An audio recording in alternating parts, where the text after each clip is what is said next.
You are listening to The Upside of Down with Dan Ariely.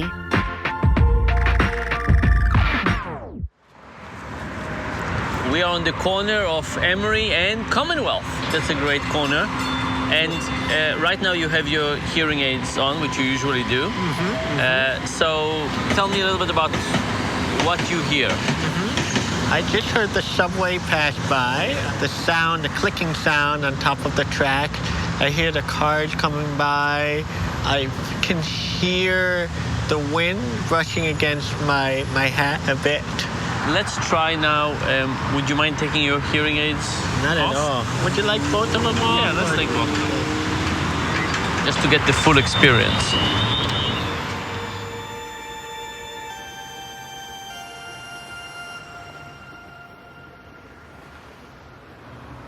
So you don't, for example, if you need to write something and you want quiet, just turn them off?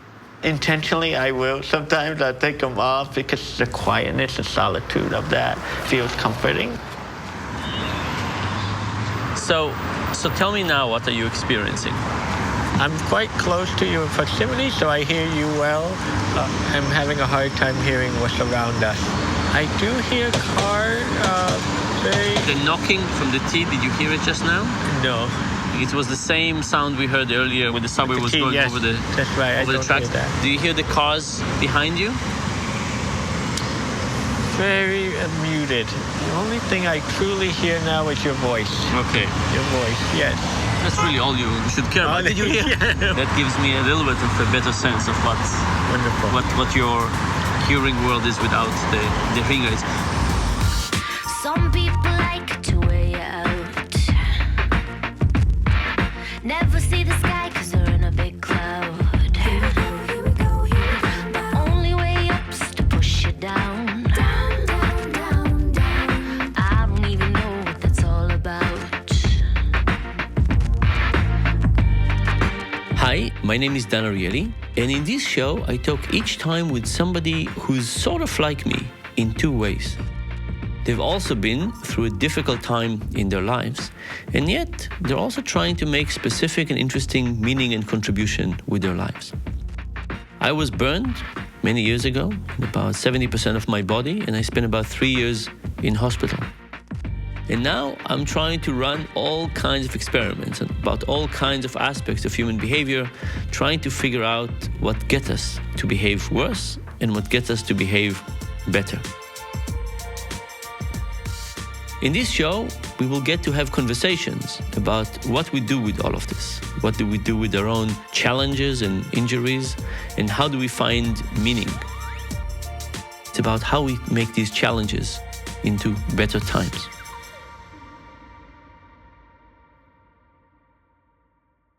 Yo-El Cassell.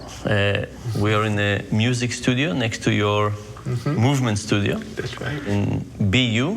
You were born to a family that had multiple generations of people who are hearing impaired. Yes, pretty much similar to the same loss I had. And your father and grandfather growing up, they had hearing aids? Yes, and what's interesting about that is they're all second child. I'm a second child. My father was a second child, and my grandfather was a second child, and we all had nerve deafness. And your older sibling? He's perfect. Perfect hearing, but not perfect. Yes. But perfect in terms of hearing and visual. He has other imperfect qualities, but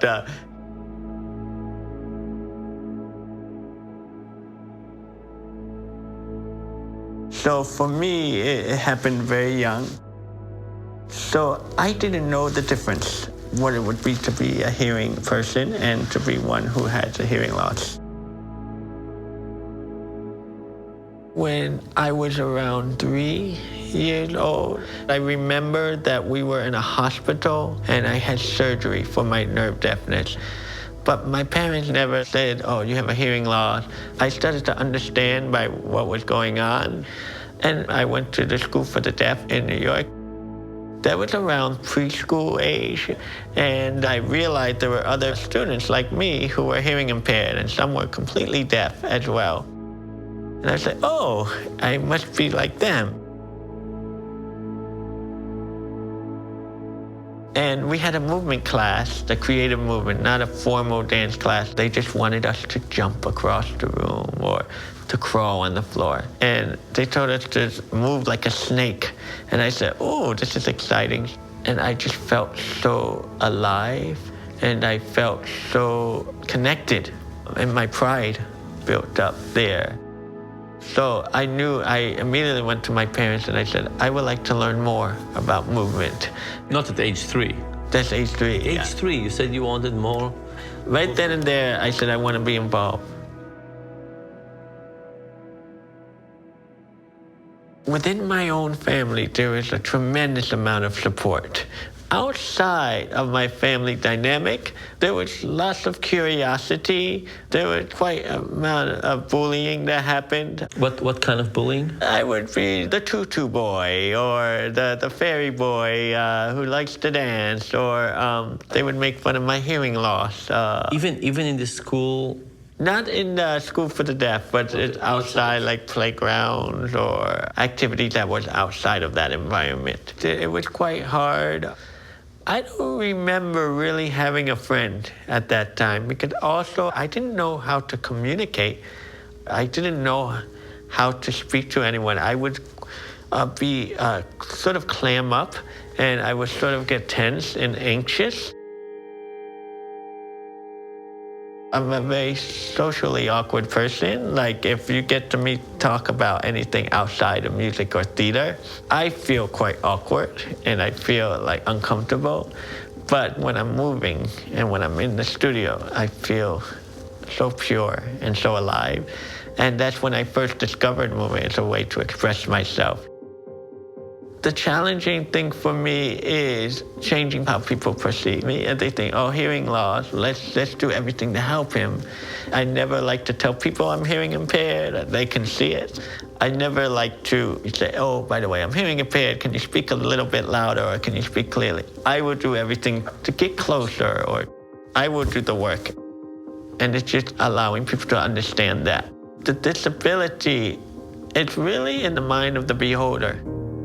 I made sure that this would not get in my way. I'm in the field of movement and theater and music, fusion of all of those elements where hearing is so important. So how does one pursue movement and dance when they have a hard time hearing music? And for me, it's all about internal music and internal rhythm. Do you think that people perceive you as not fitting? That how can somebody with a hearing impairment? No, I have never experienced that. I think what I've experienced is curiosity from those around me. I wonder how he does it. They actually help and support. Like, for example, this accompanist I work with allows me always to feel the piano. There's certain rituals that we do before class. I'll just feel the sense where the rhythm's coming from, and that's all I will need.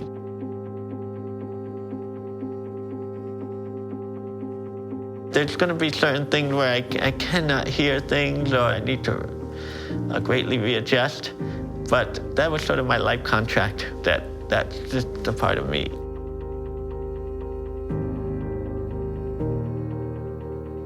I remember one instance when I was in 3rd grade where I was with a friend who would also happen to be taking dance with me. We were in the same classes in public school, and he got an A on a paper and I got a C-. I remember the feeling I had. It was like, oh, I asked him, what did you do to get the A? And he said, I just worked hard. And I was like, oh.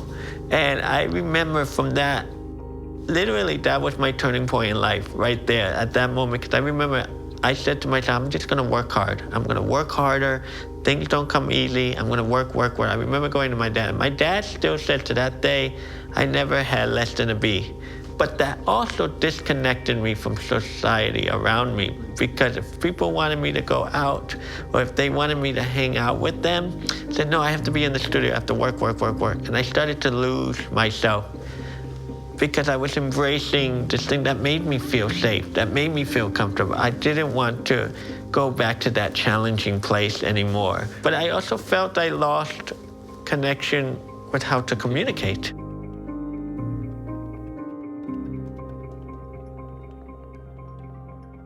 I had a teacher at the Boston Conservatory who I felt really saw the potential in what I can do that I didn't even realize.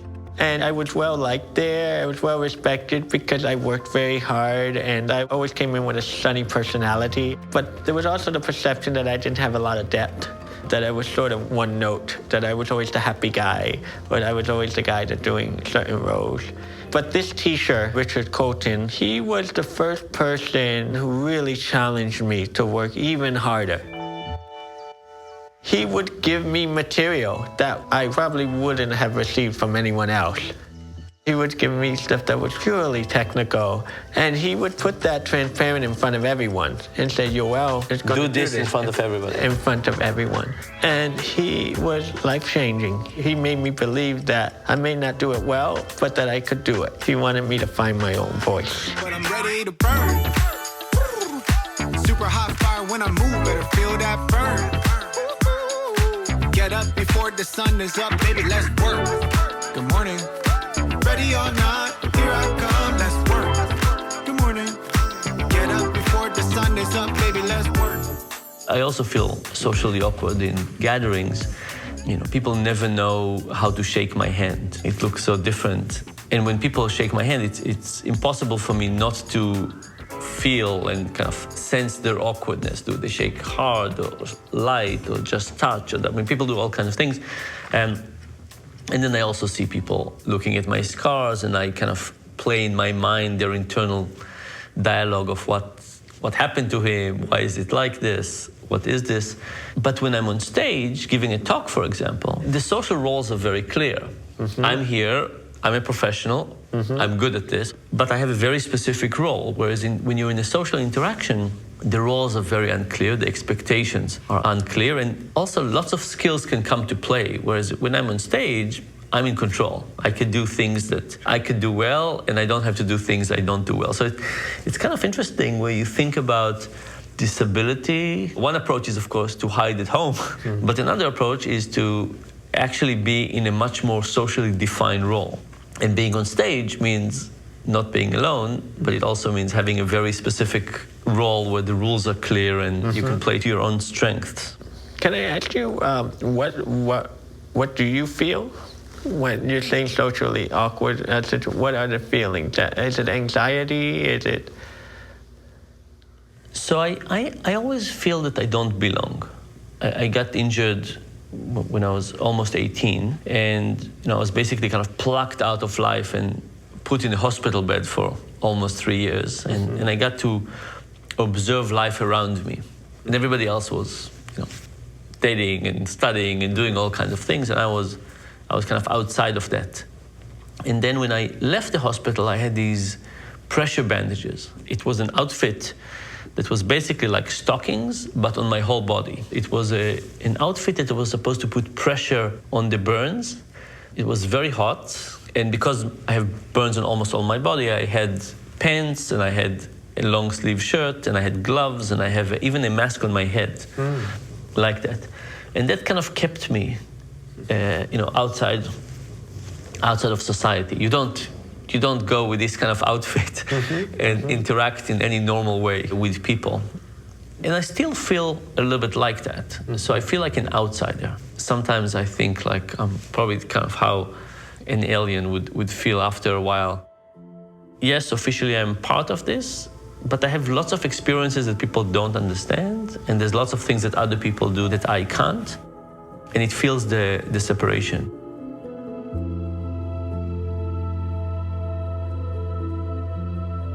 There's moments where I would feel a bit down myself, or I feel like I've been taken advantage of, or that I'm not being heard. I'm working hard to hear other people, but I feel like I'm not being heard. When I was young, I start to embellish stories, or I'll start to say something that will allow me to be heard again. In high school, where I didn't feel quite connected, I would make up stories where I would say this person was like my girlfriend when she really wasn't, or I did this which I really didn't do, because I didn't trust myself as everyone else did around me. Now, in the end, I didn't feel right because that's not who I am. And that's what made it quite complex, because I was all about being who you are and showing the best you, and yet in my own head, I was not quite following my own voice. I was dating a girl who you can tell we weren't quite connecting, and I just don't know why I was continuing to date her. I just don't know, because I felt there was a sense of negativity in that relationship where I was really wanting positivity. And I got quite jealous when that particular person was seeing someone else, so I embellished the story, and it created hurt from both sides of the party. And I remember feeling really low because I hurt someone feeling. You made up a story that didn't portray her in a positive way? It didn't portray me in a positive way, yeah. And so I was really down. Do you mind telling what type of story this was? I made up a story where someone in my family had passed away, which wasn't true. So you killed the relative? I killed a relative to get higher liking. Yes. I'll tell you, students kill grandmothers every semester, and mostly before exams. Yes, It is amazing. We actually looked at some data about this, and we found that the dying grandmothers before exams happen more frequently to students who are not doing well in the class. So you're not alone in killing relatives, but yeah.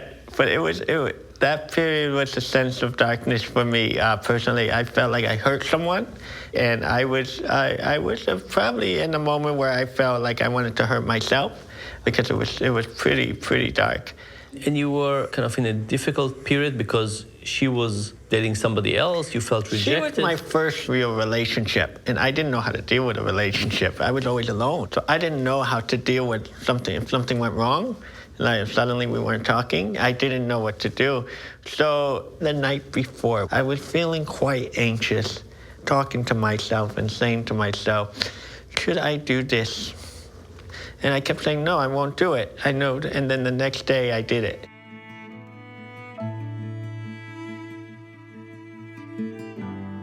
And it happened. Suddenly she was calling me again. I mean, when you killed the relative? Yes. Yeah. Yeah, it's good. Terrible. Did you ever apologize to the relative? Did you ever tell the relative that all the time, to my brother. Oh, it's your brother. And he said, who cares, But to me, it was like something quite strong and powerful. It hurt me the most for coming up with that.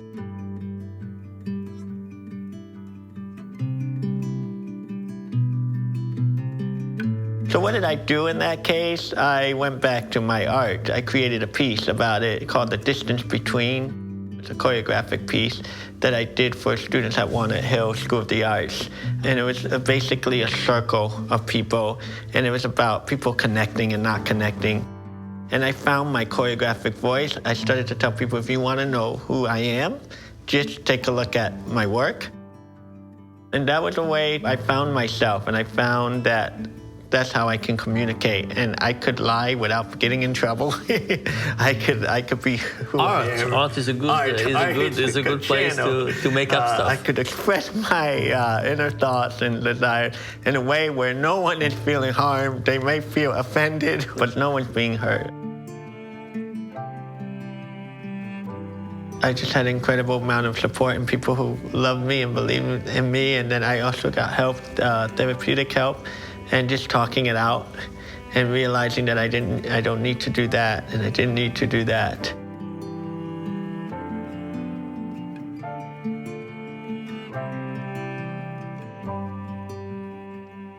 There's a fantastic researcher called Penny Baker. What he's doing, he's taking people who've gone through all kinds of challenges and get them to write the story of that challenge. And what he's showing is that kind of writing the narrative of the challenge actually helps people get over it. As you're describing your artistic process, it's not writing, but it's similar in nature, where you take a particular problem, you try to express it in some kind of narrative way to work through it and understand the implication, and maybe it helps you kind of put it behind you. Absolutely, absolutely. That's how I feel with movement. It's very hard for me just to come into the studio and just put a step together, because I'm always thinking, what do I want to say? Because it's coming from a very deep place. But when I go through that challenge, I discover something new about the process. You're saying, there's all kinds of things I don't like about reality. There's hearing challenges, there's social awkwardness, there was some bullying. Can I try to create a different reality that would let me define the parameters and the story? And do you think it's a common thought for creativity? Is misery the real driver of creative people? I think there's something interesting there, that it is a common dimension there, because it's a place where you can express your inner thoughts in a way that's transparent. It's in a place of viewing that can serve everyone. And it's not a place of harm. And what's interesting there is what the works that I create, it always, and it's truthful, it always has a positive outlook on life. I try to find a beginning, a middle, and end for myself. And that, I try not to enforce that, they're going to be happy in the end. But there is a sense of inner joy and inner spirit in the work that I want to make transparent for all.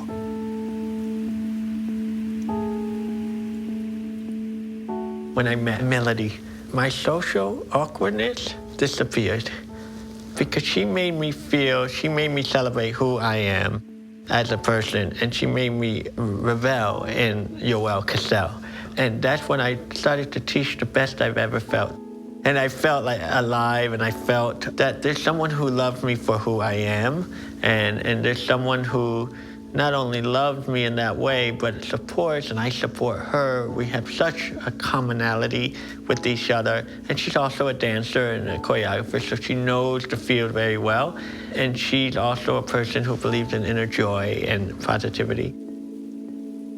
I remember that dating process feeling like a perfect love on a hand, a perfect hat on the head. It just felt so fluid. And it still does to this day. I feel like we can connect in levels that I had never felt.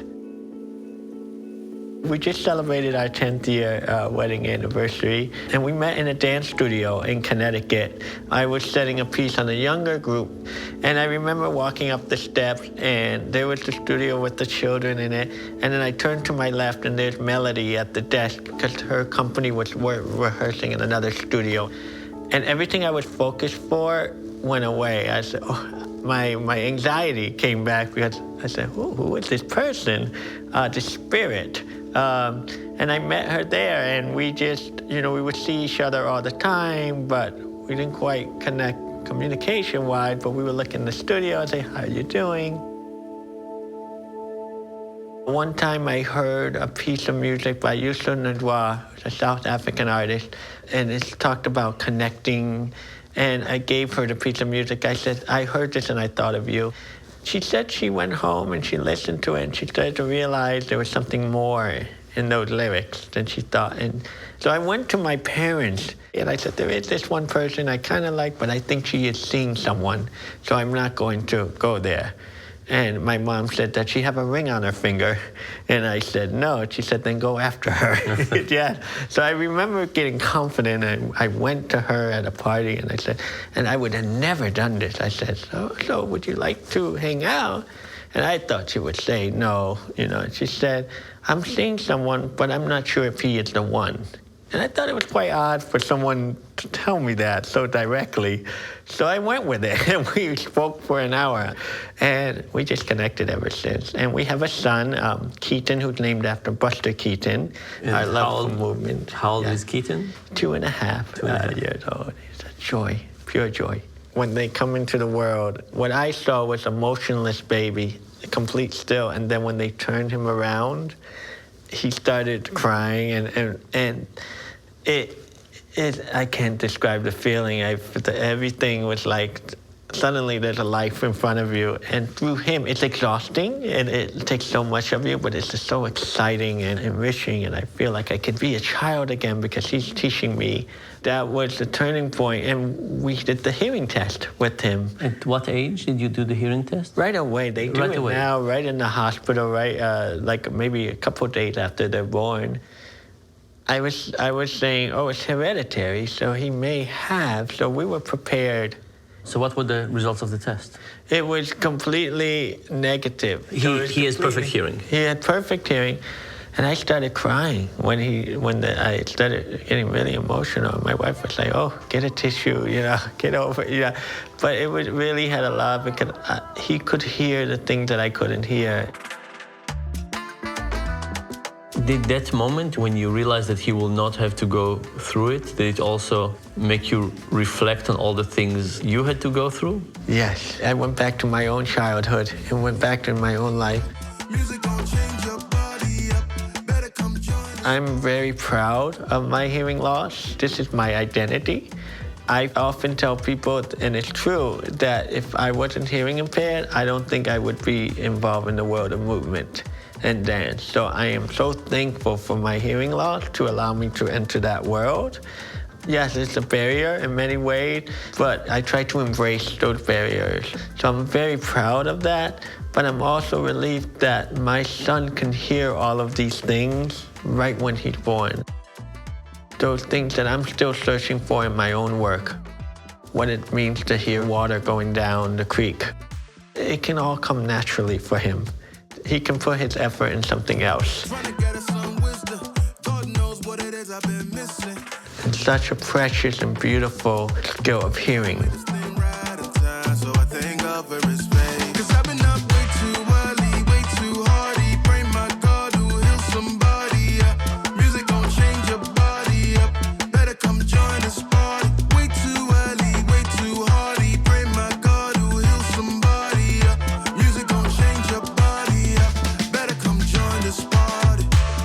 The Upside of Down is hosted and executive produced by Dan Ariely. The episodes are produced and edited by DGC International and Newfruit Media, especially Luis Dechtiar and Colby Gottert. Sound mixing by Ross Nelson. Additional sound mixing, editing, and producing by Daniel Rinaldi. The theme song is A-OK by Cajuns. Additional music provided by Music Bed and Marie-Claire Sedol. I'm Robin Eldridge, and I created, produced, and directed the series. If you like what you heard, please pass it on.